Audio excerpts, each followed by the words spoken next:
This is a Film Stories original podcast. We made this. Welcome to the Starlight Ballroom. Hey!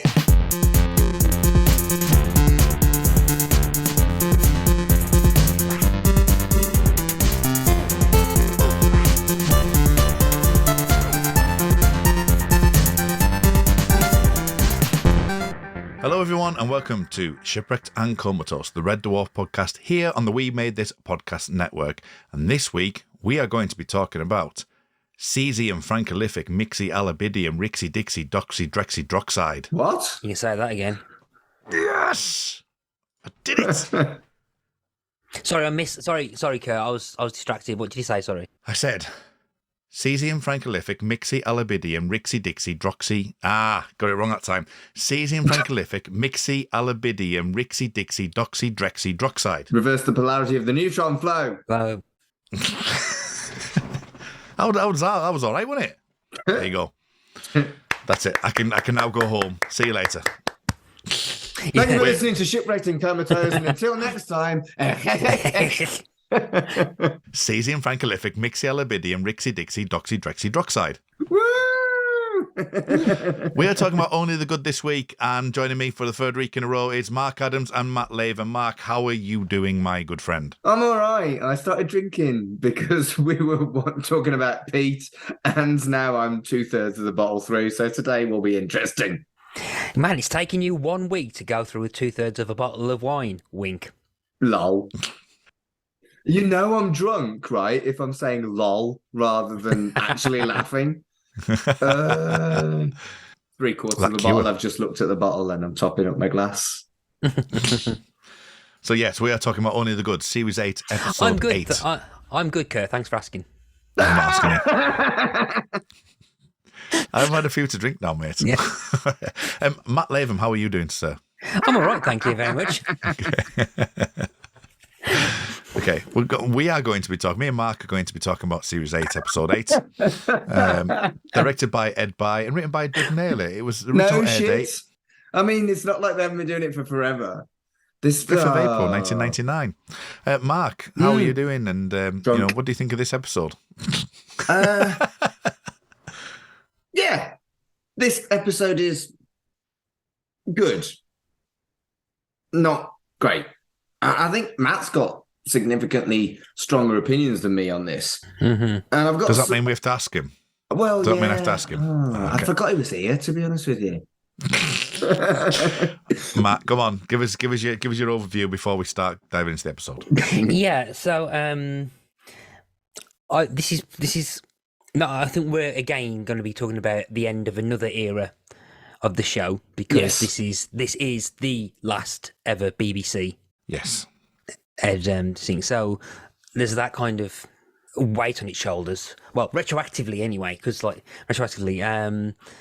but I've always found it to be an interesting episode, particularly in its place in the ongoing narrative of the show and onwards and stuff. But also, I think one of the key things is also, I think it's particularly with a certain character where it feels like they've become kind of slightly stagnant in terms of like closing an arc and not realizing that they've already kind of done something similar. And without trying to spoil too much, we'll do again repeatedly. you've lost me. Effectively, Rimmer's story is repaid several times in the next few series, basically. Okay. Yeah, so in various different forms. And like one of the reasons I kind of wanted to do Out of Time was, I think, because it's a really kind of nice kind of closer and like a moment of heroism. You got it right first time, didn't you? Heroism. I'm drunk and I can say heroism. Yeah, I'm drunk on water. I think Seven Trent are spiking my water with like absinthe or something. Have you ever had absinthe? It's disappointing. It just tastes like aniseed and does nothing.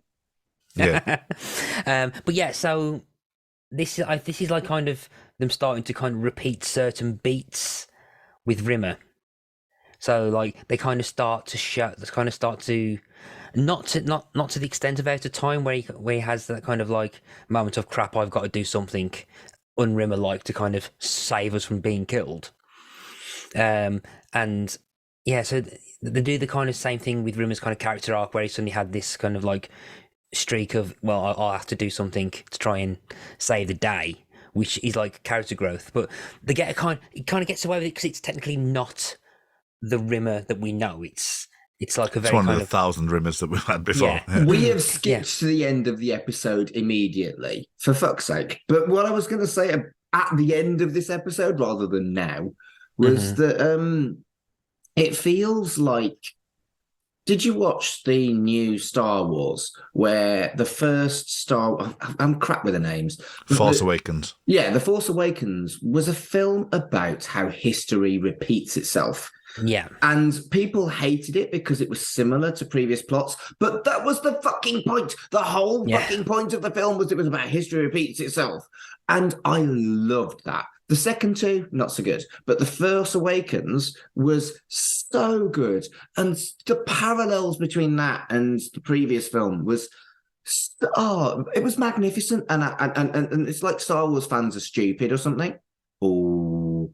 Just thinking on just what you're saying there, just while I've got it in my head, I don't think we've talked that much about Star Wars. We've always referred to Red Dwarf in Star Trek terms. Well, obviously there's probably more of a Star Trek lean because of me for start off, but I'd see what you mean. But you're right. You're absolutely right that Force Awakens is about that circular thing, and it was actually filmed near me. Actually, some of the footage of it. So. I was livid that Star Wars fans were so stupid that it was like, this film is genius because it is about how history repeats itself. Yes, of course, these parallels are very similar to the previous films, and that was deliberate, and it's really cool, and it's really grim, and a lot darker than you fucking realised.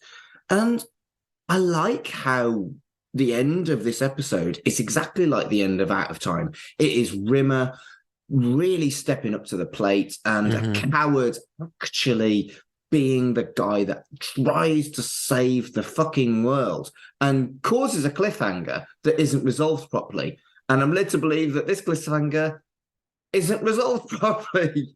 So I can't. So we've told you this. We can't tell you what happens. I mean, Back to Earth is so weird because I don't really know where Back to Earth sits, and I don't really know how series 10 and 12 sit with it, but I'm led to believe from what I've seen online that essentially this cliffhanger is ignored completely. He's watching stuff. He's reading stuff. He knows things that we told him not to look at. No. I've been Mark's well been behaved, naughty. actually. Mark's been naughty. I'm fucking right. I am painfully lawfully good. And I have behaved, and I've hated every fucking minute of behaving. I want to watch it all. I want to watch it all. I want to watch it all. And I want to watch it now. But I I'm going to listen to that when I go to bed. I will be. Things though. This is a conversation. I would like to. I mean, how have we skipped to the end already? Because Matt's been waiting, like you've been waiting to watch this season as a whole. The series as a whole. Matt's been waiting to talk about this topic since season 1. Yeah, because as I said, he's excited. Rimmer's my favourite character, and there are issues I kind of have particularly onwards. I'll be very interested to get your view for you to rewatch season 8 once you've seen everything else. I have no plans to rewatch season 8. Or at least revisit this episode, or at least revisit what happens with Rimmer in this one after you've seen like everything all the way up to the Promised Land. Because I'll be interested, and I'll be interested to get your viewpoint in that. But I think I know we skipped to the ending, but I do think the kind of episode is kind of hinges on what happens at the end and in terms of it. So I think it all leads up to that, and I think the kind of theme of this episode is what happens with Rimmer. And you're absolutely right. The whole premise of this episode is more about, we've got this amazing cliffhanger and here's how we get there. And what's really fucking tragic is that this was the last series of Red Dwarf, and obviously they wouldn't have done this if they hadn't have expected to get a movie out of it, which they never did. Did you watch the alternative ending? No. There's an alternative ending? There's an alternative ending? Yeah. Kurt. Right, okay, hang on a second, right? Let's go and do this now. Hang on, let me. You actually want us to watch this live? Let's watch it live, yeah. Okay. Well, I don't have to edit it. I can edit it out, but I can share my screen with you. No, let's just fucking watch it live and go on then, yeah. let's live commentate now. Yeah. Look at me being spontaneous because drunk. Right. Okay. So what we're going to do is Matt and I didn't know about the alternative ending. We're actually going to kind of live commentate as the alternative ending goes. Let's get it done. I'm going to share my screen. Hang on a second. Podcasting's wild. Already this has been a lot more interesting than the P part 2. Can you hear that? Yep. Yep. Is it loud enough? Yeah. Yep. Okay, there we go. Okay, this is 4 minutes 27 seconds. I didn't expect to be doing. Yeah. Think that's fixed it?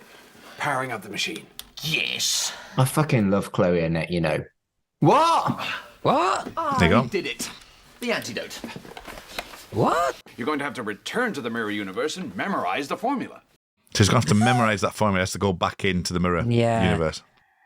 But what's funny is that, like, the chocolate machine's dialogue was Kachansky's. Because I'm pretty sure the chocolate machine's... Yeah, it says that. Yeah. Cesium francolific mixialabidium Rixie, Dixie, Doxy, Drexy, Droxide. Cesium. No. Hang on. This is funny, but it's not as dramatic. Yeah. So we've still got the audience there as well. Yeah. That's funny. That is funny. That's funny. 2 hours later. Cesium francolific mixialabidium Rixie Dixie Doxy Dexy Droxide. Doesn't get it right. It's Drexy, Doxide. Yes! Amazing. Oh, cesium francolific mixialabidium rixie dixie doxy dexydroxide.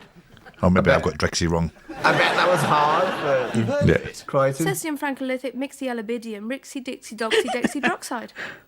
It's really famous. We used to use it in chemistry all the time. Cesium francolific mixialabidium Rixie Dixie Doxy Dexydroxide. Not to be confused with cesium francolific mixialabidium Rixie Dexy Dixie Doxydroxide, which is a completely different compound altogether. That Lister does that. It's That's brilliant. one I've heard of.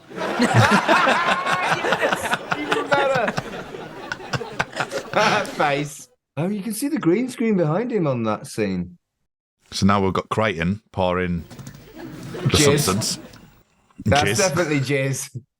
That's not jizz. If your jizz looks like that, that's not good. Well, what if Jizz was going back up inside? I don't want that either. But I just love seeing Chloe Anna because I know she's gone after this. Smoking on British television doesn't happen anymore. No. And I owe Oh, you this. Every dog has his day. Ow. That's a concussion. Day, and I'm the dog.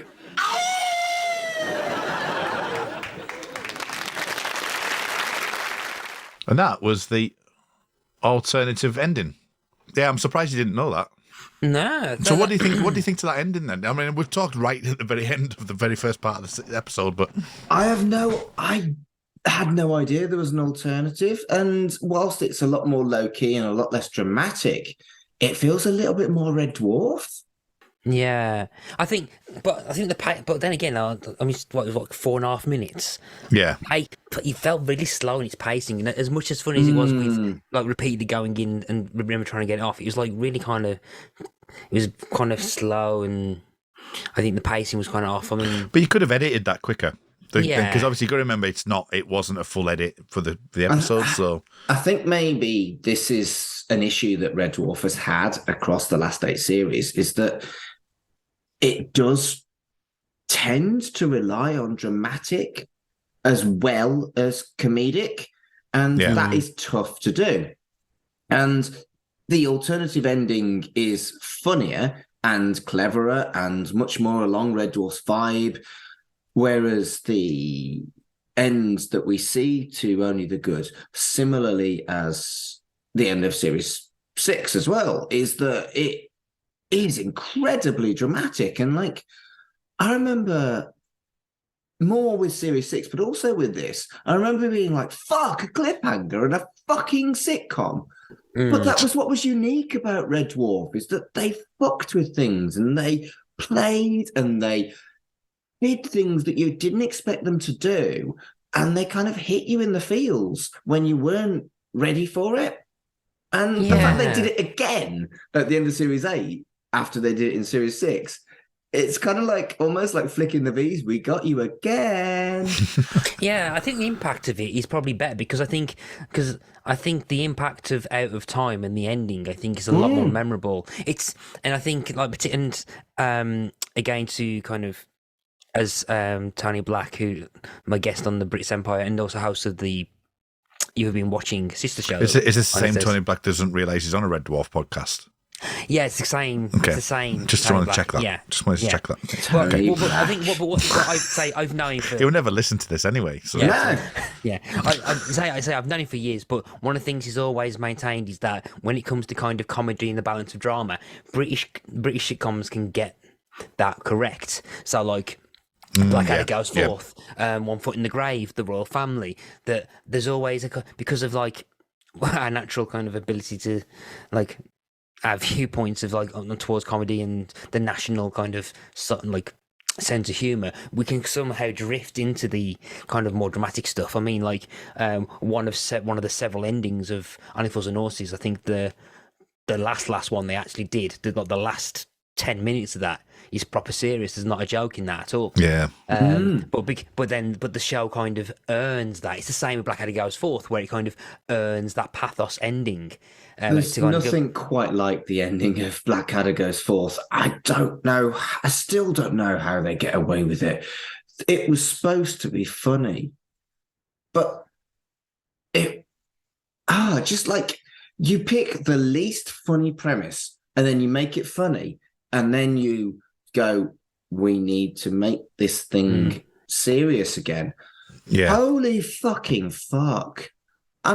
Maybe I'm biased, but it seems to me like using the sitcom to deliver a real, true message has never been done better than in the ending of Blackadder Goes Forth. And, Red Dwarf hasn't achieved that, but it really does build your love of these characters, the characterization. Okay, season 8 didn't do it great. Season 6 did. But the ending of this, where it is like a fuck, what's going to happen now, still hits because they've established those characters that you love better in previous seasons. And I just feel like it's braver in British sitcoms than it is in any American shit. You wouldn't get mixing things up like this in an American sitcom. Although then we are kind of robbed of what I think is a really good joke of Lister repeating the whole thing and then saying, "Oh, it often gets mixed up with so." The 2 hours later thing is great. Yeah. It's like 2 hours later. It's like exactly what you said, Mark. And this was a slight insight to me about what Red Dwarf 10 is going to be like, because that's the exact thing that I want to do. That is exactly what we just did there, which was watch something together and go, oh, fucking hell. You know what I mean? That's what I want to see, because me and Matt have been going on about Trojan for so long, probably over-egging it, being honest with you, because we actually really enjoy that episode. I'm not saying it's the best Red Dwarf in history. It isn't, but there's certain things in it that's really good, and I want to see someone's first reaction to that. And that's the reason why. That's the whole reason why. It's and the fact that Red Dwarf had been gone so long. And going back to your dramatic thing, like, this is what I was kind of talking about, I think, last week with Doug Naylor does have the ability to add drama to his shows. That there is, and goes back to Matt's point in the very top of the hour with what the problem with Red Dwarf is moving forward. And I'll equate it to the beginning of season 3 or series 3, is that the soft reboot a lot. So because it's kind of like you've got your batch of like this, what happens here, then you got Back to Earth, then there's a gap, and then you've got 10. You know what I mean? Then they get 11 and 12, and 11 and 12 are filmed back to back. So it's not a surprise. Kind of reboots every so often. It's not a surprise to me that they soft reboot. In fact, I had guessed that it was a massive reboot and they don't explain why Rimmer's a hologram and they just went to a status quo of 4, 5, 6 because that was when Red Dwarf was at its most popular. That is my assumption about what happens after this. Yeah, it's weird, isn't it? It's not spoilers because I've kind of assumed something that I think I'm right about. I will say, Series 8, this episode is referenced. That's what I will say. Okay. And I've mentioned this a couple of times. Genuinely surprised. There's a callback to this episode. So that's all I'll say about it. I think I mentioned it before. You might have missed me here saying that. But yeah, this episode is referenced. So it's not forgotten. But at the same time, it's one of those things where, you can say something about, I don't know, a TV show that you can mention someone had some toast, like toasty or whatever. You know what I mean? It's kind of like it's something that like, oh, right.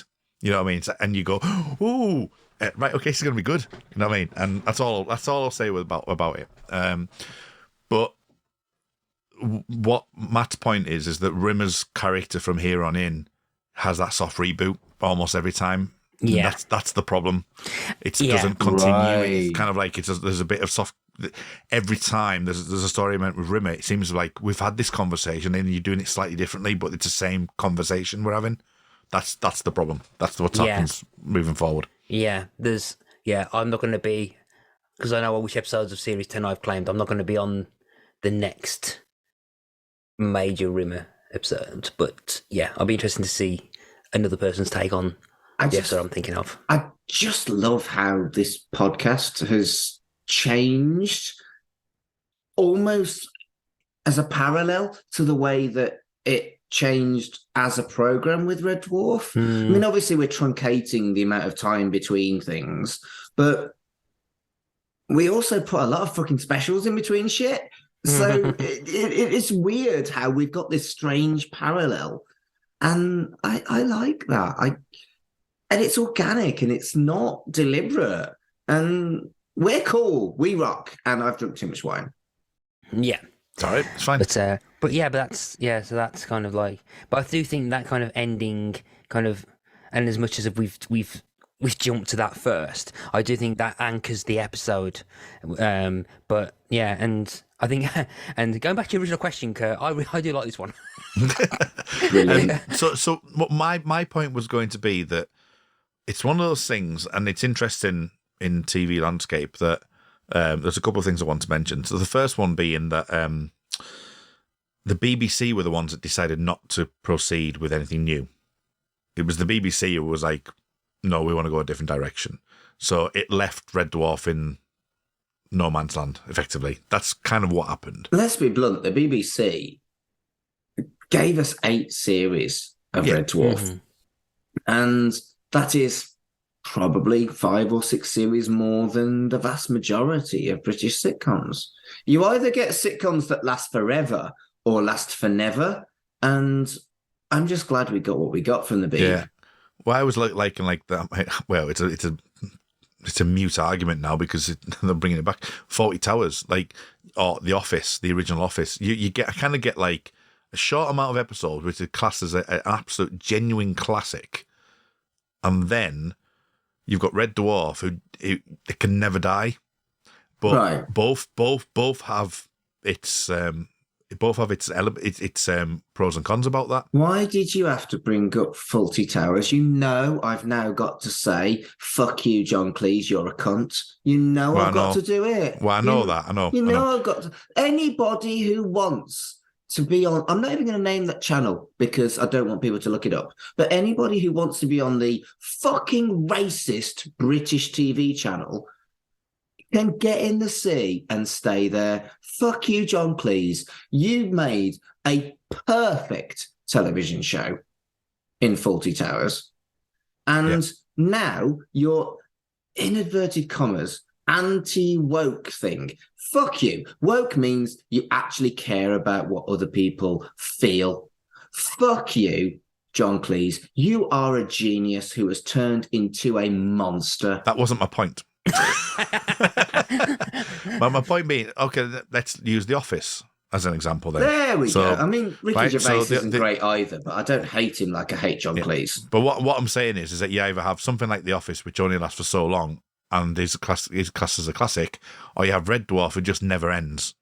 You know, and it's a behemoth of a machine that just keeps going. Yeah. Nothing can kill it. You know what I mean? It just keeps going. And, you know, we all know that, like, post 6, there's elements that it drops off a cliff, and so for a lot of reasons, but there's a lot of good things that happen. But it's never going to be the same as 1 to 6. It's not, at the end of the day. But what's fascinating about Red Dwarf is that it isn't quite Last of the Summer Wine. It still hits again and again. It has some misses, but Last of the Summer Wine was just there for 20 years.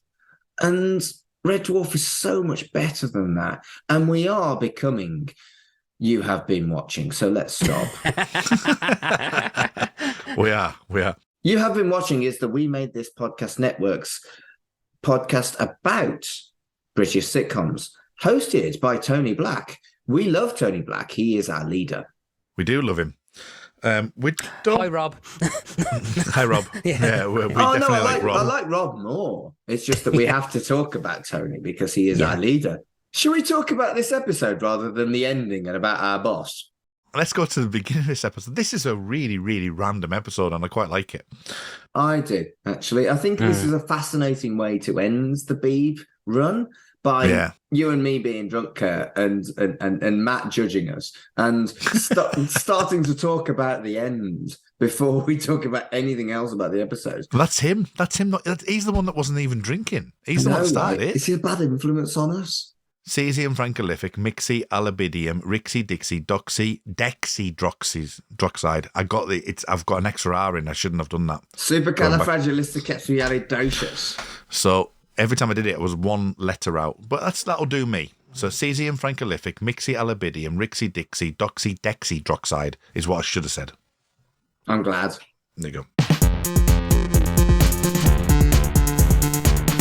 Beginning of this episode starts with the chameleonic life form spelling issues, which is, I like it, especially the massage ends.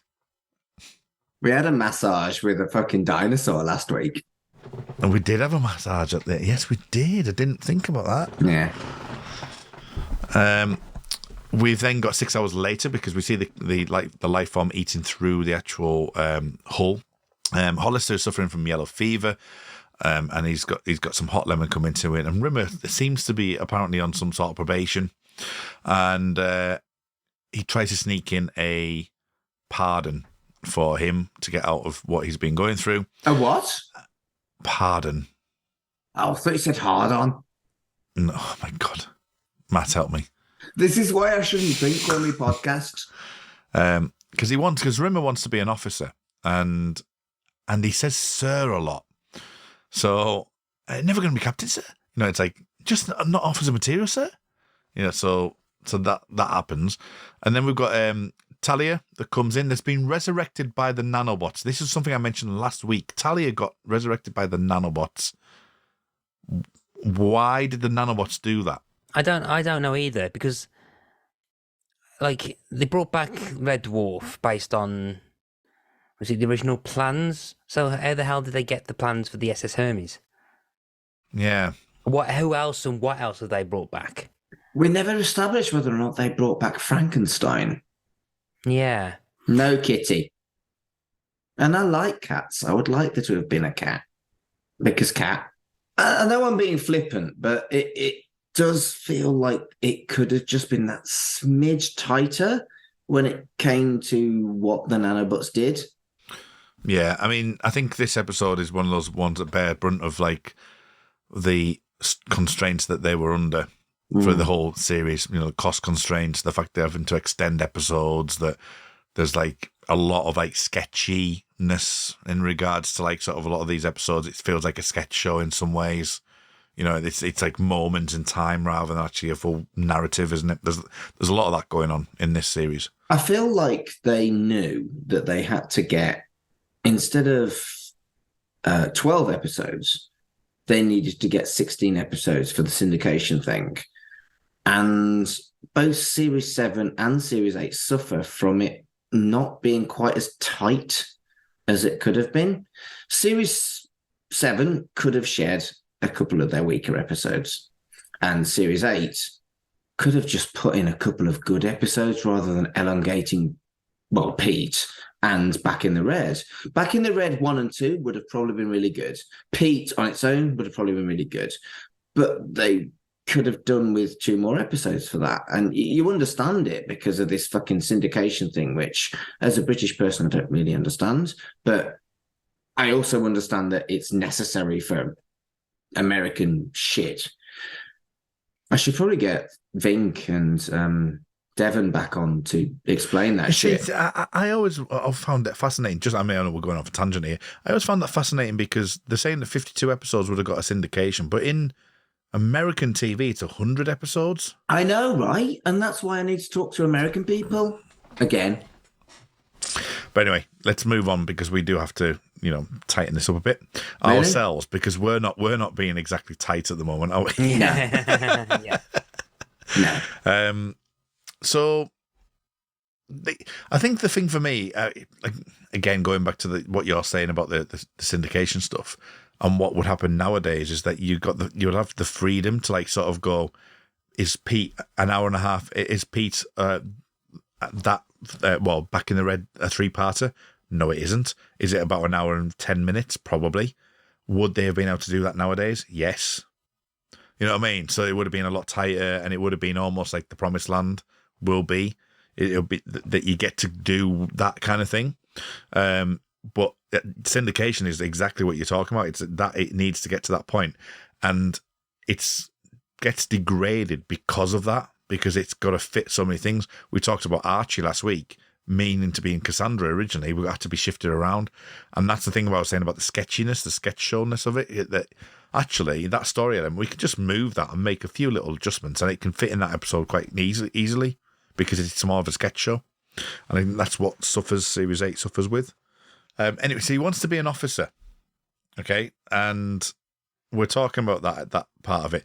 And Rimmer notices that obviously Talia comes in and makes assumptions. And he's making assumptions that is interesting because you think about the Back in the Red, where he's Hollis is trying to get the sexual magnetism stuff, and Rimmer mentions about his wife. Yeah, it does kind of darken Hollister in a way that I wasn't expecting. I mean, like the gag at the start of Pete Part 1 was basically what was it? Ackerman with the chief of science's wife or something, like casually, because like, oh yeah, Ackerman was. And is that a veiled thing about the army or the navy and stuff? Maybe. Then again, maybe the future of in the Red Dwarf universe, there's a lot more polygamy. Maybe we shouldn't be so hard to. Maybe we shouldn't be so harsh to judge. Well, maybe, Rimmer is. I do think it's a very in-character Rimmer joke when he says, "Do you want me to turn your photo of your wife away, sir?" Which I think is a funny Rimmer line to have. I think, and rather than which I think is like you probably wouldn't get away with another character saying that. No, I mean, and I think that the way that this one's framed is not really on Hollister because it is his sister, as in his spiritual sister, and it's Rimmer doesn't know that, so Rimmer's like just going in and making assumptions and the wrong assumptions. But I think what my point was that in the earlier parts of this series, it's not even necessarily because I think you can't really akin this to like sort of continuity. It's a kind of continuity thing that Collis has been just used as a pawn for whatever the show needs it to do at that moment, rather than actually being a character in himself. Yes, and I think you're absolutely right. And that McDonald, despite all those unfortunate issues, is still a fucking revelation in the entire series. But what it does, this joke isn't necessarily anything to do with the character of Hollister. It's to do with the heteronorm of 1999. And the heteronorm of 1999 is not what we have now. We have people being honest with each other about how they treat their relationship. Nothing to do with hetero, homo, or any other O when it comes to your relationships. I like to define exactly what my relationships are because I'm a little bit older, but I know people who like have these very kind of open and or poly and or whatever relationships, and they are so much more clued up than me, even though they're younger than me. And I don't think we can judge this. It's a cheap joke. It's a cheap joke about cheating on your partner. And you could still have a cheap joke about cheating on your partner right now. But then again, thinking about it, I'm pretty sure that Hollister's been a widower for 3 million years. Well, yeah, there is that, Yeah. I suppose, yeah. Yeah.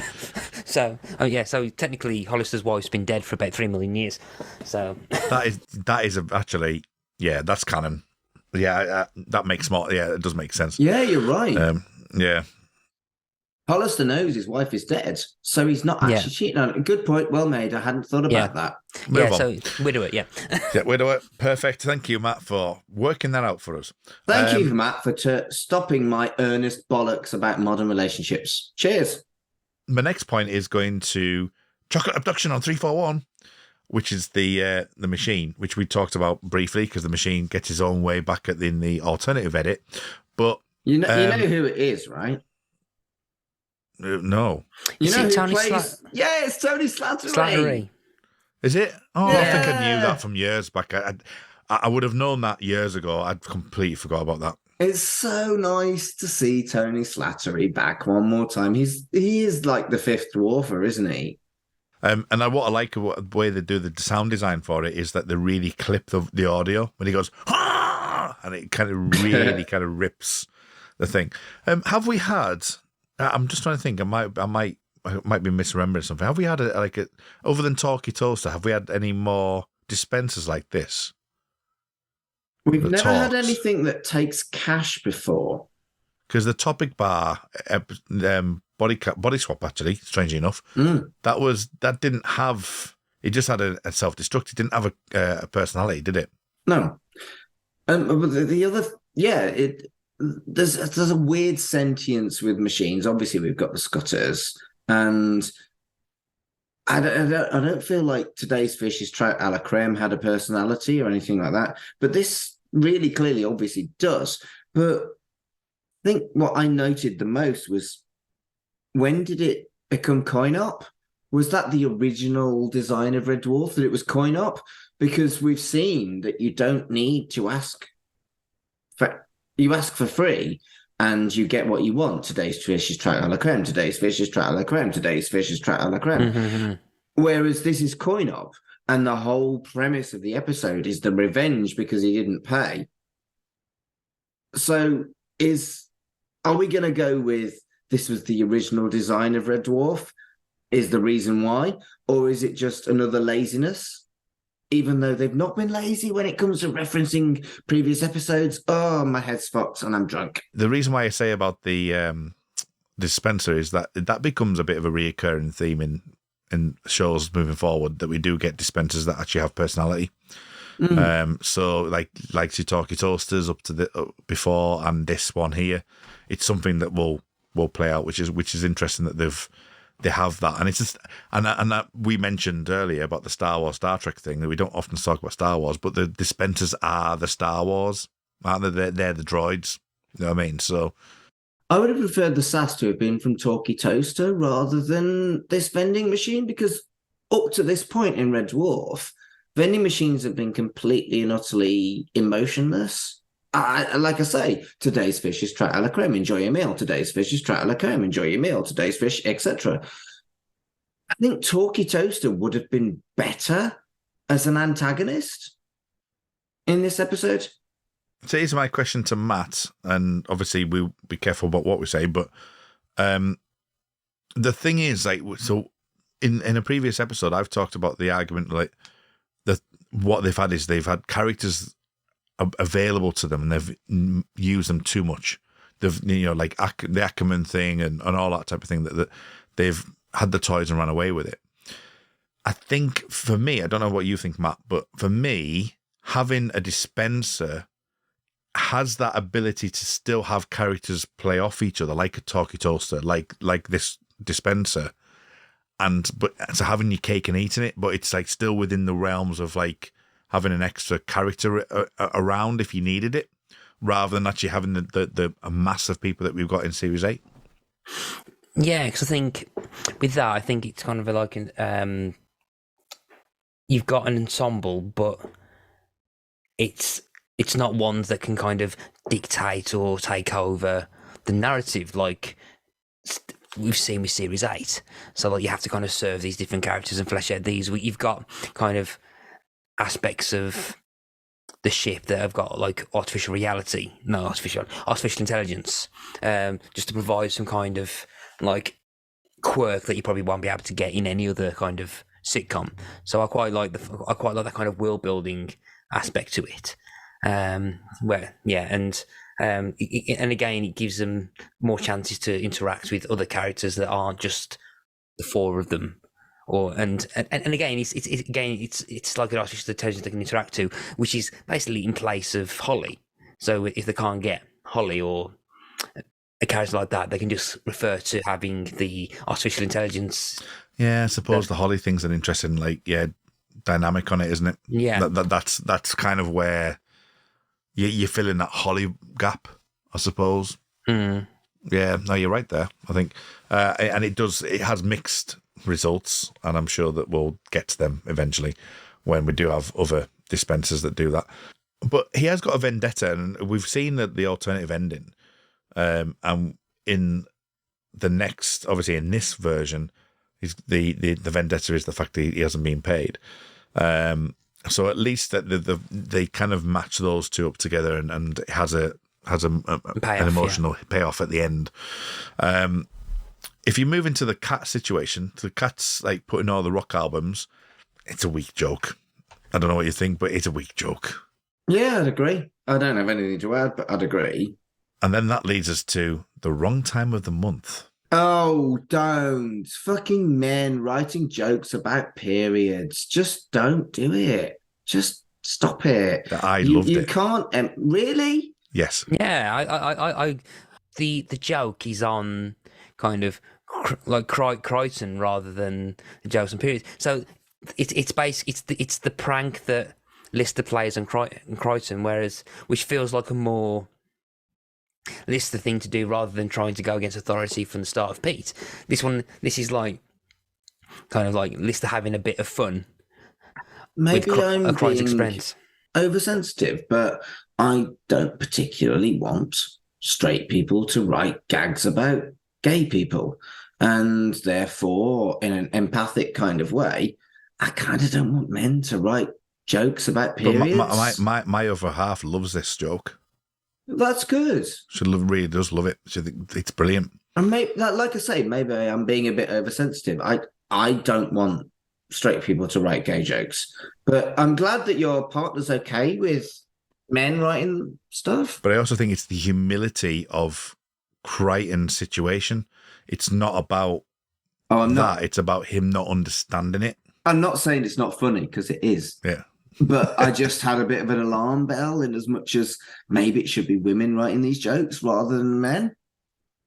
But then I think the joke also has a kind of plot relevance to it, because it leads to the kind of Hooch and Ackerman later on. Also, yeah, but also, is it not the fact that the whole point is because men don't understand it? Yeah. Is that not the whole point? So a woman writing it wouldn't get why we get awkward about it?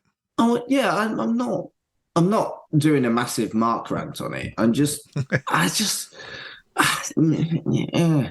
And I'm seeing it from the way that they're saying it, is that Crichton doesn't like fully understand the whole remit of it. Like sort of you got a massive like blind spot to it all. And yes, Lister, on the Lister side, there's an argument on that side of it, but the awkwardness and dealing with that situation month on that time of month is difficult. Yeah, you know what I mean. So, and it's that awkwardness of actually dealing with that issue. It's also I think example, like it's like the development of the Kachansky and Crichton relationship. I mean, Yeah. we've not really had a lot of that in this series, and like considering the fact that like Crichton kind of wants to help, or misunderstands it and kind of wants to be supportive and help. If you compare Crichton to Series 7, like he's trying to, he doesn't understand it, and he thinks he's helping. He thinks he's being supportive. There's almost a solidarity rather than a rivalry when it comes to Kachansky and Crichton in this. Yeah, and I tell you what, there's a poignant moment which is really interesting, in that if you think back to Series 7, you've got Crichton saying you're lying, right? But in this episode, he says exactly the same, but it's a different context. Because he's saying that's what I'm getting at there. It's like he's saying he was lying, and he feels bad for Kachansky, whereas at the beginning of Series 7 wanted to get rid of her. He was more worried about him, and he's come to accept it as well. And this is the thing about Series 8, isn't it? There's some really clever, intelligent, thoughtful writing. There is also some incredibly crude and awful misogynistic bullshit. And I find that really frustrating, because I love this. I love Red Dwarf. I wouldn't have done over 110 episodes on a Red Dwarf fucking podcast if I didn't love it. But Series 8 is the most frustrating thing in all of the time that I have done this over the last 2.5 years. I just want to scream. Some of it is so good, so perfect, so well referenced, so respectful to the last 7 series.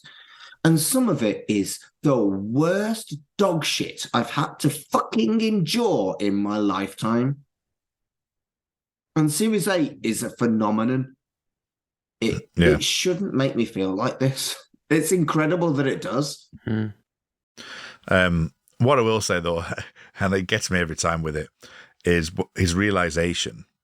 And he goes, this isn't the way to enjoy any points the word, because he realizes, oh, maybe I shouldn't say that word. It says, oh, is the banner wrong? It's like, oh, Crichton, oh, I feel so sorry for you. You know what I mean? We've all, well, most of us have gone through that. You know what I mean? It's like we've all had that like foot in the step moment. It's like, oh my God, it's like, no, that's not good. We're not doing well here. Exactly. Red Dwarf is about empathy. There's a lot of empathy in Red Dwarf, and the cringy, I tried so hard, but I made it a horrible mess thing. Everybody understands that. And it is actually well written. I just don't like that it's written by a man. And maybe I'm just being a bit oversensitive, a little bit too woke, fucking queer. Let's all support our women, sisters, yada, yada, fucking yada. I just kind of want this to have been written by a woman. I don't think it's bad, but I kind of want it to have been written by a woman. I still don't see that argument, because it's not about the woman; it's about the man. Yeah, I'm with It's not about the woman. I don't see that argument, Mark. It's the joke's on Lister in the end.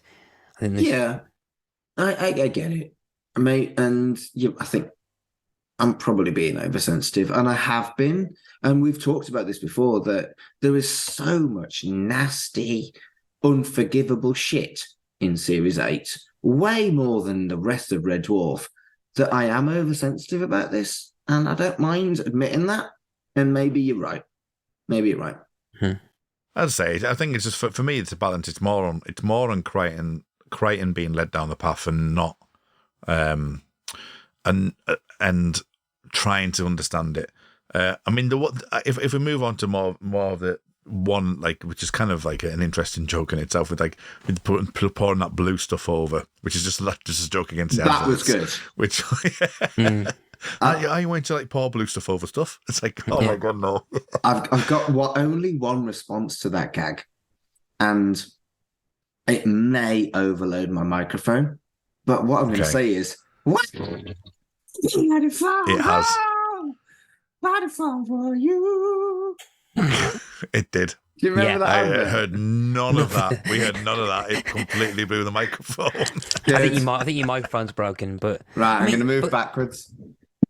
No. It must be really loud. loud. I'll do it quiet.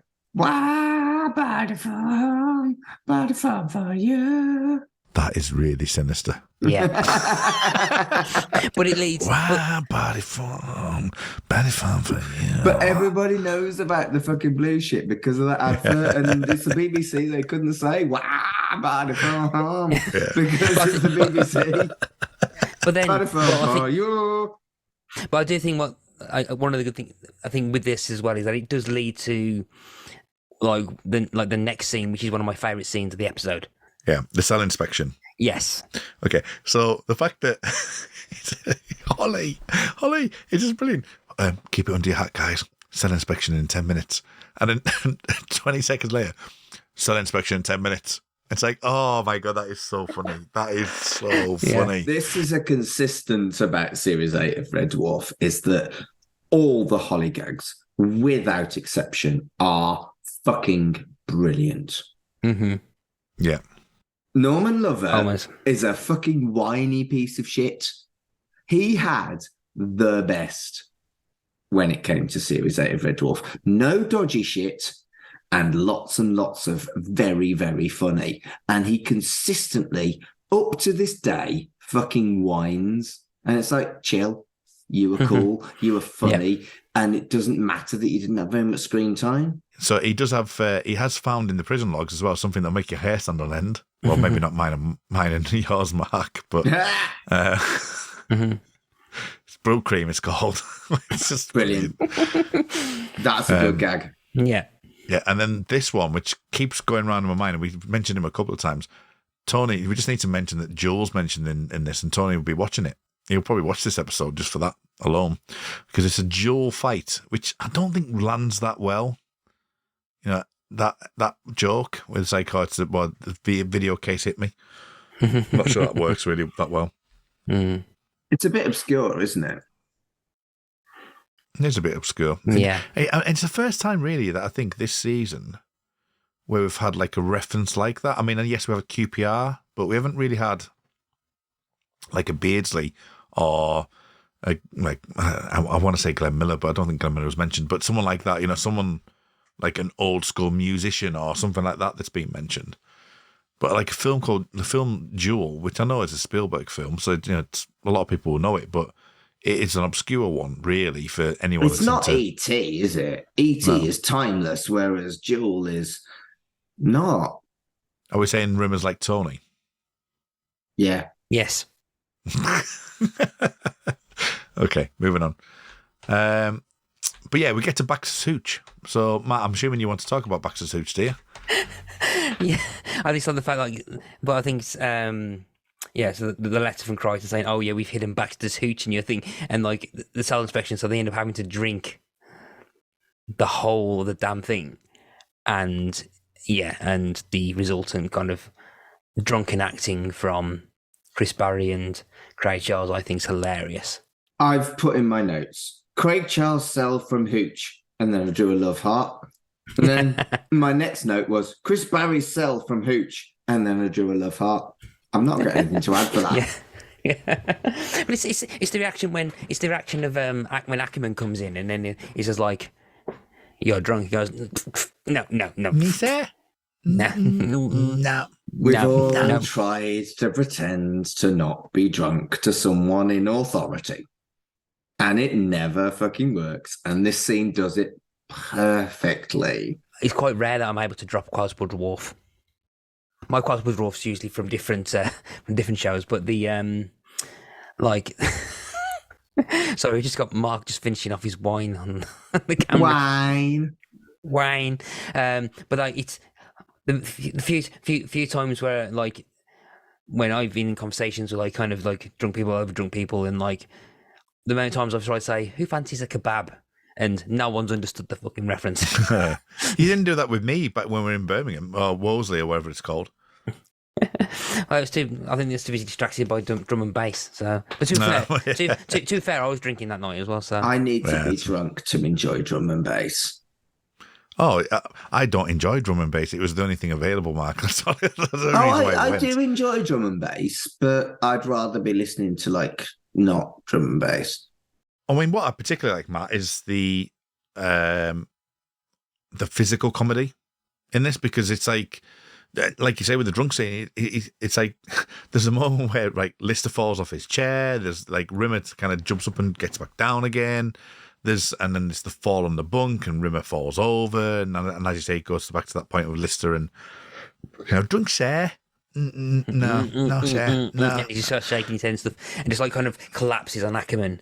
Yeah, and the way that Ackerman says "super suck." Yes. It's just like, and he's just this desire, like this thing in his eye, just kind of like, I'm going to get these back. These have done things to me over the last couple of episodes. Yeah. This is me coming back to them. The payback hard thing. Yeah. In the meantime, we're finding out that because it's Baxter's hooch, that Kat and the rest of the crew find out that actually Baxter's going to be after them because, they're stolen their hooch and stuff. So they decide they're going to have to escape.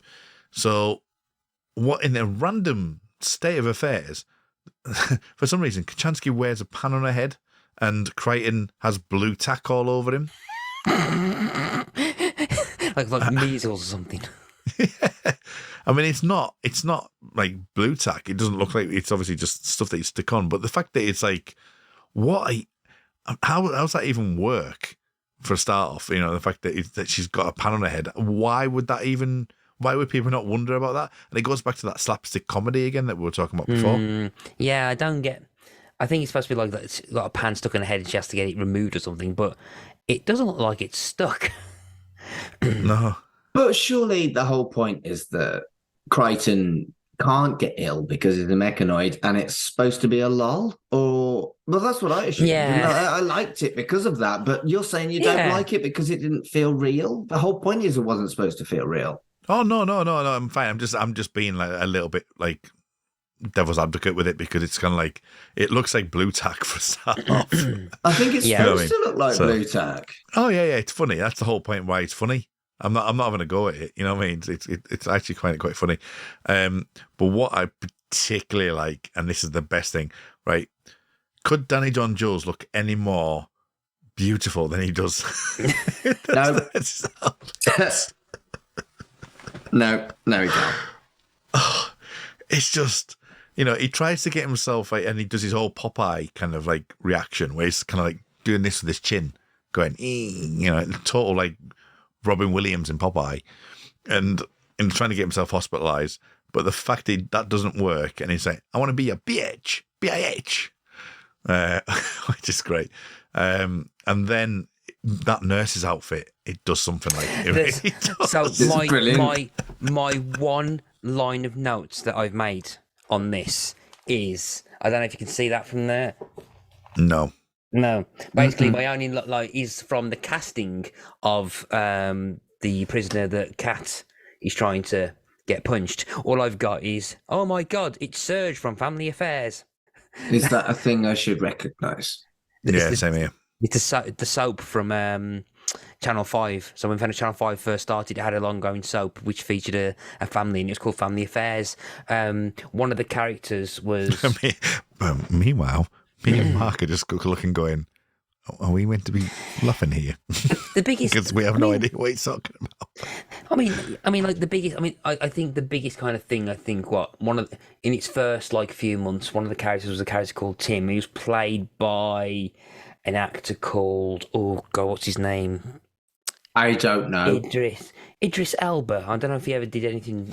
Oh, I've heard of Idris Elba. Yeah, I think Idris Elba wants to kind of forget he ever did Family Affairs. Oh, right, okay. Yeah, but the actor... We're going to do an Idris Elba Family Affairs podcast. I genuinely thought that Idris Elba's acting debut was Ultraviolet. Ultraviolet is fucking brilliant, by the way. Family Affairs started in '97. That's because it was basically whenever it was the first night Channel 5 was there. Channel 5 came out. Ultraviolet. There you go. What year was that? Was that '98? Normal selling price $24.99. MVC cardholders price $22.99. MVC. Ultraviolet. But yeah, anyway, yeah. So DVDs fell out. Yeah. So Surge for Family Affairs. Do you know what it says on here? This is interesting. A dark, stylish vampire thriller for the X-Files generation. It was 1998 for Idris Elba in Ultraviolet. So it's Family Affairs does predate Ultraviolet then, but it wasn't in it for long. But like, yeah, Ultraviolet was fucking sublime. But yeah, besides that was that Surge from Family Affairs. I just thought I'm that's the only completely note I made. lost. What are we doing? What are we talking about? You know Cats? what? I bet you if Carl was here, Carl would understand exactly what I'm talking about. Well, yeah. Honestly, how does he? Right, I don't understand him. He's a walking encyclopedia on TV shows. What's that about? Right, Carl and I recorded 2 episodes of a podcast called Did You Ever Watch? About obscure television programs on Ultraviolet, and I have them somewhere. I cannot be asked to do anything with them. Carl got really upset that we cut it, and putting Carl on advert on a podcast called Did You Ever Watch? It's quite a short podcast because it would just say yes. Yes. In it. Yeah. You don't think he's ever done anything other than that? Anyway. Yes. So wearing the nurse's outfit, doesn't want to be there before 5 p.m. because he's doing the bed bath time. Right, can we go back a little bit? The scene where they're comparing their scars. I wanted to ask you both, what is your biggest scar? Probably there. This is an audio fucking medium. You can't. I know. Point. I'm showing you, and then I'm going to explain. Good. On my right hand, opposite the thumb, so on the wrist, I've got a scar that goes down the side of it because basically what happened is, do you remember things like bonbons and cola pips and all the boiled sweets that you would get? Yes, and because I'm over 40. Yeah, and there'd be in like sort of fairly big jar that you would go into the shop and you'd like sort of unscrew the top and you pour the things in, and then you get like a quarter of like bonbons, for example. And I was working in the shop, and there was this like fudge stuff that you could get. I can't remember what it's called now, but there was this fudge stuff, and I unscrewed the top of it, and I started to pour it out, but it had all congealed together, so it was all quite stuck. So I had this clever idea of getting a Stanley knife and tried to cut the top of it off. Why did you have a Stanley knife? I was the shop. I was not the shop owner. I was the shop assistant at this point. Man. So I'm thinking to myself, how can I get this fudge out? So I thought, right, I'm going to use a Stanley knife. So I started to cut into the actual fudge bottle kind of thing, or the container, and it slipped. And I stabbed myself with the Stanley knife right in the corner of my wrist. That's not wise. Yeah, no. So so I went to hospital. I was like this, with my arms up in the air, holding it down like that. And then that's basically it. I think that's probably that. Or the other one, it's probably bigger. But I didn't go to hospital for that one, ironically. I was on stage. I was playing with my band. I'd had quite a few to drink. I had quite a lot to drink. And during the second set, or just before I went on stage for the second set, it was like, get a couple of drinks in, get them on stage, go back to the bar, get another one, go on stage. And I'd missed the front of the stage, and I'd caught on a nail right across my front of my shin. And the shin sliced the front of the shin off. And I then did the gig, and when I finished... Have you ever seen? I know Matt has. I'm not sure about you. Have you ever seen the Alan Partridge episode where he puts his foot on a spike? Yes. It was like that. But That the blood had like congealed in my shoe because it was falling down into my shoe for the entire 45 minutes of the set. That's not good. Yeah, so that's probably my biggest scars on my shin, actually, rather than my wrist. What That's about fine. you? What about you, Matt? I don't have any. You have literally no scars. What? What? I don't know whether to be impressed or horrified. I think he's proud of it. I've got two. One of them is so I was trying to impress this boy, and you can tell how drunk I am by how many spins I do on the dance floor. The more spins, the drunkerer I am. And I was doing a lot of spins. And I did this spin in front of this boy, and I lost my footing. And had I not been drunk, I would have definitely, without a shadow of a doubt, broken my neck. I chin dove off the dance floor and just like, I just smacked my chin off the floor, and I got up and I carried on dancing. And a friend of mine was like, Mark, you probably should do something about the fact that you're pissing blood from your chin. I had no clue. I was so drunk that I didn't feel the pain. But I looked in the mirror in the bogs. I basically had a second mouth on my chin. And this is the reason why I never wet shave anymore, because I can't.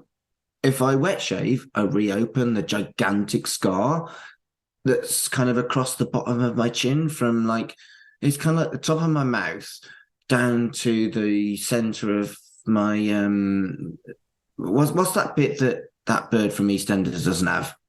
Cleft. Yes. Is it a cleft? It's Yeah. from the top left of my chin down to the cleft of my nose. There's a gigantic scar. I can't use razors because it reopens the scar, which is why I'll always have stubble. And it didn't hurt. I didn't know. And I was trying to pull this guy with a fucking gash, a fucking vagina on the bottom of my mouth. That's taking it a bit too far, isn't it? I didn't know. I just got up and carried on trying to cop off with this boy. And I got this fucking gaping vag, pissing blood. And I was like, hey, how you doing? Obviously, they try to escape. So we're at the point where they're trying to escape. And then they see the chameleonic microbe issue. And they say they can't go back. And the thing is that they talk about empathy like he talks about before, that they can't leave Red Dwarf like it is. So they go back and tell him. Now, unfortunately, that means there's not enough lifeboats and they're not on them. So they're going to have to solve this problem themselves. So the idea comes from Kachansky to look into the mirror universe. And this is the first time I think we've ever had a chance where they just go, actually, we can do this. I've never ever heard them do this before, I don't think. I can't remember them ever just going, oh, by the way, we can do it. It's always been a matter, of course, they found a rip or they've done this, I've done that. You know, even finding Kachansky was a circumstance. This is Kachansky just going, now we can put a rip in the universe and we can go to this mirror universe, which I find fascinating in itself because it's a bit of a contrivance in some ways, but at the same time, it's kind of like, all right, can you flow with it? I'm going to assume it's not like traversing the universe isn't as like easy as it's like apparently made out, because like else she could have just gone back to her own. Yeah, exactly. Yeah. Yeah, it doesn't make any sense. The whole point of Series 7 was that it was really fucking hard to get her back to her own universe. And then click your fingers, start of Series 8, she didn't care anymore. I think the show's forgotten her origin story. It's like she is actually Kachansky, like, because I think like they say, oh yeah, with Navigation Officer Kachansky. Oh, by the way, why aren't you Scottish? Like I said it in the last episode. They get so many fun, cool references to stuff from previous series of Red Dwarf, but then they forget about the recent shit. And this is an absolute... It just doesn't in any way, shape or form make sense that Kachansky just doesn't care anymore. as much as she has a thing for our Dave Lister, her Dave Lister was frankly better. And there's no reference in all of Series 8 whatsoever to her trying to get back to her reality. Yeah, it goes back. It's kind of a weird thing because it's kind of like a mixture between Star Trek: The Next Generation or X-Files, or X-Files maybe not as much, but where it's like it will set and repeat, it will reset and repeat. But Red Dwarf's got this bit of like, it's got continuity, but then it doesn't when it doesn't want to, and it does when it does. You know what I mean? It kind of like just plays with stuff around.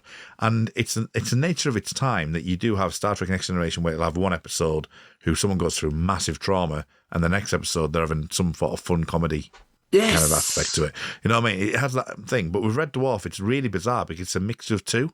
It's kind of like, all right, we'll have their storyline. We want to feed back to the way that Rimmer used to be, but we're going to forget that the way that Kachansky was with the the universe and stuff like that. So he needs to get back to that and whatever. There's a lot of like also Crikey TV. Anyway, so at last things are looking up because he's got the cesium francolithic mixy-allobidium. It's getting harder. Rixy-dixy-doxy-dexydroxide. Cesium francolithic mixy-allobidium, Rixy-dixy-doxy-dexydroxide. And he goes back, comes out of it, and it's not what he thinks it is. And then we get the stuff like that. But I just want to briefly, we've talked about the ending, so I just want to briefly talk about the flipping of the mirror in the mirror universe, because everything is flipped. That whether or not obviously the film has physically been flipped, because you can see it on his badge that Red Dwarf's backwards. You can see when he comes in, the set is the other way around, but everything's reversed. So apparently the genitals are not quite there. Yeah, there's the well, yeah, because Rimmer looks down and goes like, checks himself, and it's which is a fantastic reference to Back to Reality, where he has a massive cock. Yeah. And obviously the woman as well, we talked about the film at the top of the hour, the woman is actually holding the monster as well as a backwards thing. And I think there was some other examples which we won't go into now, but you can definitely find out that there's things they wanted to do which were opposites and stuff like that, which they never got round to doing. I would have loved it if he'd gone through the mirror and it would have been the same actor who played the female version of Rimmer going through the mirror. That would have been so good and so clever and so referential and similar to what they've been doing with like heavy references to previous series. They didn't do that, which is unfortunate, but I genuinely think that would have been pretty fucking amazing, actually. I think the main thing was mainly to flip the conversation that he had with Hollister, and the difference in, but do the Rimmer way of him doing it. Whereas, so for example, you got a Hollister saying, "Oh, can I be an officer one day?" And whereas like Hollister kind of just dismissed him and didn't really say anything. Rimmer was like, "No, he can't. No." Yeah. Oh, you're absolutely right. But wouldn't it have been fucking cool? Possibly, but it wouldn't have fitted in with the kind of the theme he wanted to get through in terms of, or pay off that scene at the start of the episode with Hollister and Rimmer, because I think it is a case of just showing that, Rimmer is kind of like still a snakehead. Yeah, and you've got to look at Kat and Kachansky, because Kat's really, really intelligent, and Kachansky, they're playing as a bimbo. Which, like, for our Kachansky is like, she's not a bimbo, she's a science officer, she's really intelligent. True. She knows how to change universes, you know what I mean? So that's kind of what they were playing, because she's playing like, it's like a redhead wig, isn't it? Rather than a blonde wig. It's like so it's as good as they didn't go down the blonde route. They just played her as a bimbo as a redhead. So they did do that aspect of it as well. So True. So there's an element of that. I would just really like to have seen the return of Arlene Rimmer. They've been really kind of referential over Series 8, so much more than 5, 6, and 7, that I think it would have fitted. Whilst you're right, I think it would have fitted if they'd have changed it in a different way. Any commentary for you, Mark? Were you listening to the commentary? Have you got anything to mention? Yes. So the commentary is actually really interesting on this episode. So we established last week that it was around the time that Christopher Eccleston had been cast as Doctor Who. And whilst doing the commentary, they expected within the next month to be doing a Red Dwarf movie. Next month? So around 2004, I think. Okay. They were expecting a Red Dwarf movie, which, when you think about it, this was in 1999, and they were doing it 5 years later. They got Chloe Annett back, and she was basically done. That's kind of cool. And they were expecting to do a movie. Maybe that movie would have had Chloe Annett, because she wasn't totally done at that point. She's gone. She's so gone. She did like a fucking cameo in Back to Earth, but she just doesn't want to act anymore. She has a different life. But the movie would have had Chloe Annett in. And I want that. I want her. She's brilliant. I think it's one of the more better episodes of the series, I think, of Series 8. There's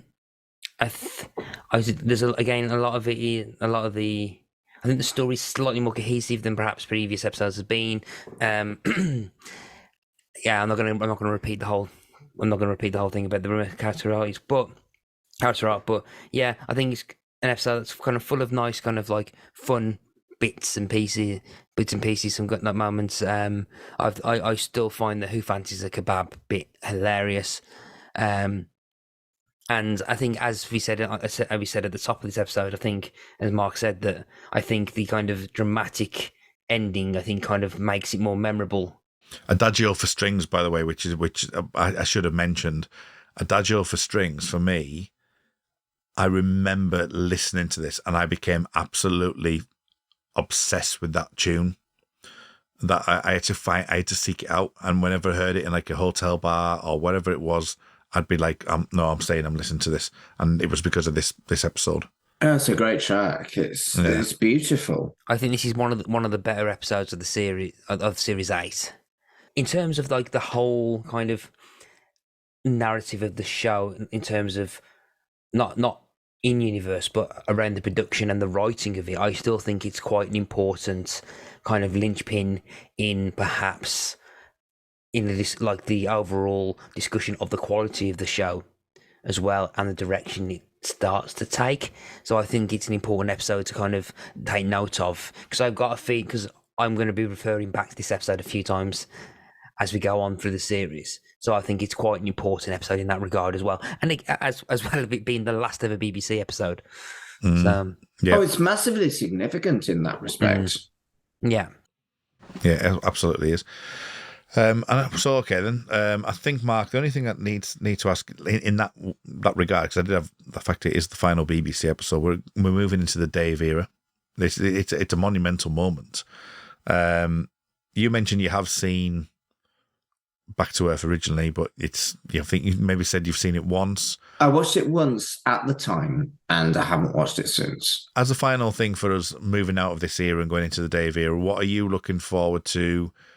How are you envisaging like the next era of Shipwrecked and Comatose? I think as us two as a podcast, the main hosts and the main driving force with this, how do you think we're gonna fare?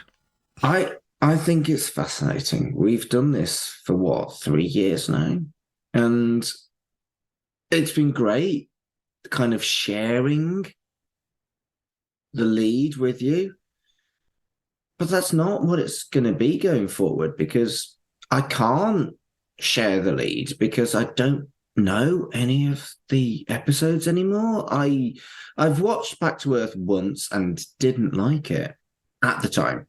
I may change my opinion of it, but at the time I was like, fucking hell, this is just... It was bizarre to me that Back to Earth had the real actors from Red Dwarf, because it felt like fan fiction. And I really hope that Dave era isn't fan fiction in my head, because I want to love Red Dwarf, because series 1 to 6 are just the best television of my youth. And there is a real nostalgia in doing this podcast. Series 7, again, I watched quite often, but Series 8 I hardly touched. It wasn't for my new current fucking woke bollocks about, oh Christ, everything about Series 8 is problematic.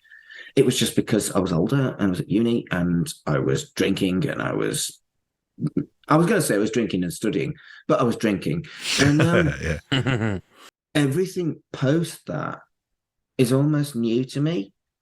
But the whole premise of our podcast, from the very start of you and me talking on the Holy Shit Mark's board, let's talk about fucking anything podcast during COVID, I didn't know you. And I was like, you're on my network, let's talk about something. What do you want to pick? You chose Red Dwarf, and then suddenly this fucking happened.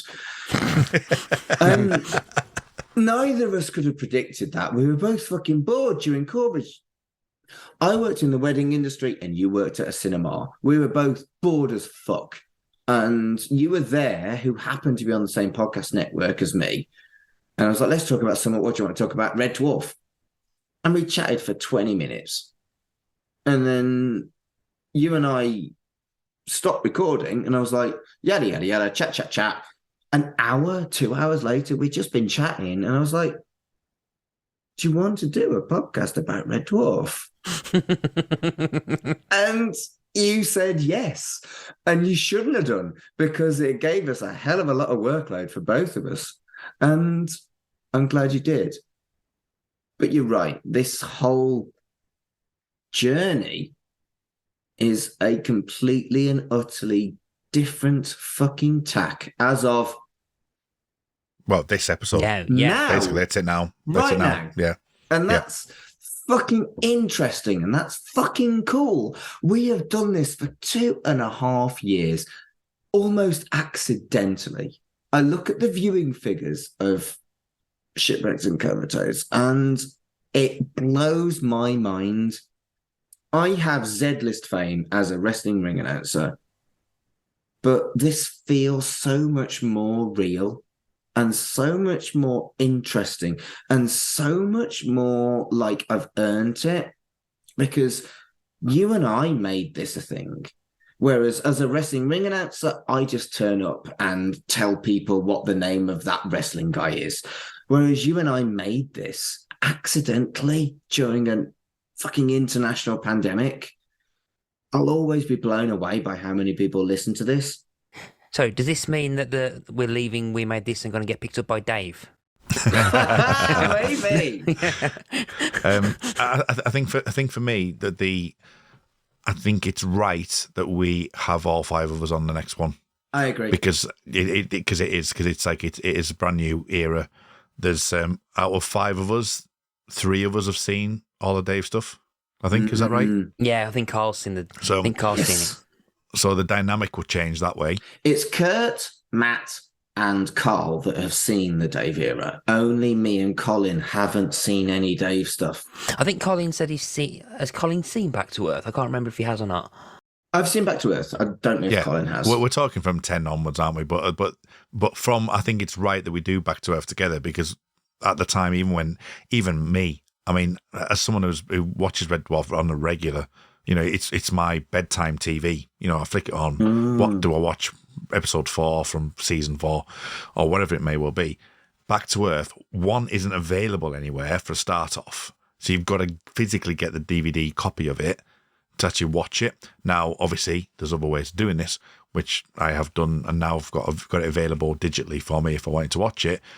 But it's not available at a flick of a switch. It's not available on Amazon. It's not available on UK TV. It's not available to pressing a button and saying, "Play Red Dwarf, please." So I watched this, like I said at the top a few weeks back, that I watched this a few days ago, and I had no idea what I watched it and I was like, oh my God, did that happen? I didn't realize that happened. You know what I mean? So even I'm like sort of forgetting Red Dwarf. I've not watched Back to it Earth since the original broadcast, and all I remember is that it wasn't very good, and they went to Coronation Street. I'm coming into it new again. What I find fascinating, and I'm the same. We're all the same on this, I think. What I find fascinating, and we'll talk about this next time. This is for us to talk about next time because it is bedtime. That it kickstarted the Dave era. Without Back to Earth, we would not have Red Dwarf 10, we would not have Red Dwarf 11, and we would not have Red Dwarf 12. So, irrespective of how good or bad it is really important. I'm so excited about the next era of Shipwrecked and Comatose because we've done this for longer. I don't know. But Mark, if I just let me interject for a second, what this is going to mean for you, Mark? You're going to be watching brand new Red Dwarf. I know, right? You're finally going to be watching brand new Red Dwarf about 10, 13 years after everyone else. And here's the thing. We prolonged it with lots and lots of specials. As we can joke 100 times about how much Mark likes a special. And I do. I like talking about random shit. I like the challenge of something that isn't the standard look at an episode of something you like and talk about it. I do like that challenge.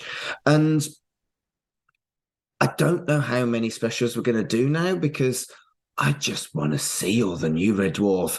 I've been so motivated by the announcement by Rob Grant and Doug Naylor that they're producing new stuff that I almost feel like we should rush, maybe not rush, but kind of push forward to make sure we're ready for when the new stuff's released. And that might mean, for those people listening, that might not mean that you're going to get content as quickly as we would record it. What we're saying is that we want to get Mark and Colin Mark and Colin updated to where we are. So then if we have got new material, all five of us can view that new material. It might be that we have some gaps and specials in between, of course. But what we're saying is that we want to get you up to date with everything. That's what we're saying. It was such a cool gimmick that Mark's not seen any of this shit. Let's keep it secret and let's have Kurt and Matt talk shit behind his back and make him not understand shit. Oh, God damn it. Kurt, I just realised we're not going to be able to make fun of him anymore. I know, right? And we've got 11 and 12 to go yet, gag. Though. We're all right. I want to almost be able to look at the contemporary stuff when it drops. And since we've been doing this, 2.5, nearly 3 years. The only thing that has dropped in that entirety is the 3 million documentary. Years. Yeah, the documentary 3 billion years, which is the only episodes I've not listened back to. I've listened to all of our own episodes back, so I know what we've talked about, but I deliberately avoided those because I knew you were talking about the Dave stuff, and I don't want spoilers. Was the Promised Land before? 3 million years was... can't remember now. Promised Land was like 5 minutes before we launched. Not long, but it was just before we'd launched, I think. I can't remember when it was, but I know that because it was like weekly, over 3 weeks, because we recorded the episodes on it, didn't we? Yeah, it was 3 weeks that we recorded, yeah. We did series 1, about series 1 of Red Dwarf, around the time Promised Land was released. And I didn't watch it, again, because I hadn't seen anything. And my love of Red Dwarf was always strong, but doing this podcast means that it's kind of hurt that I've not been able to catch up now because I've got so much more into Red Dwarf again in a nostalgia way, but also in the fact that it's fucking brilliant. And on that note, we're going to close up because we all want to go to sleep apart from Mark. So we'll make it really sharp. Where can people find you online, Mark? At Mark Adams HC on both Twitter and Instagram. My Twitter is vaguely interesting because I talk about all stuff. My Instagram is not because I talk about my job as a humanist celebrant. Excellent. And Matt, where can people find you? You can find me on Facebook, Instagram, and Twitter under Pick a Disc, which is about my music podcast, blah, blah, blah, blah. You can also Ask Me About Loom under the same name on Twitter and Instagram, blah, blah, blah. And Now Book Club, which is the podcast that I do with you about Yellow Jackets as well. So you can find us all there. You can find me on Linktree, which is t.ee/rmuldrake, which is RMULDRAKE, where I talk about Red Dwarf, Star Trek Picard, Yellow Jackets, X-Files, Millennium, anything you want. Maybe even some like shows on my YouTube channel as well. So until next time, thank you for everyone for listening. We are looking forward to the Back to Earth stuff that we're going to be doing in the near future. Please come and continue and join us onto our journey. It's going to be fascinating, this next stage of Shipwrecked and Comatose. But until next time, remember as always, why the fuck not? Queeg turns up. Art changes over time. This might feel weird to say because the art itself doesn't physically change, but if we agree that art tells us something about the world around us, what happens to that art once the world has changed? This is the question we try to answer on Movieversaries, a film podcast on the We Made This network. I'm the host, Bo Nicholson, and in each episode my guests and I celebrate and re-evaluate films on significant anniversaries. We examine films from all over the world through a critical lens to determine if they stand the test of time by exploring their themes, performances, and techniques. This year, our focus is on movies made in years ending in 3. So far, we've covered the avant-garde classic Meshes of the Afternoon from 1943. On the other end of the spectrum, how does the technical marvel Jurassic Park hold up 30 years later? We also delve into other iconic films of their time, such as King Kong from 1933, 8½, from 1963, and Return of the Jedi from 1983. From European art house to action, comedy, and horror, if a film is celebrating a significant anniversary, we're discussing it. Don't miss out. Subscribe to Movieversaries now, wherever you get your podcasts.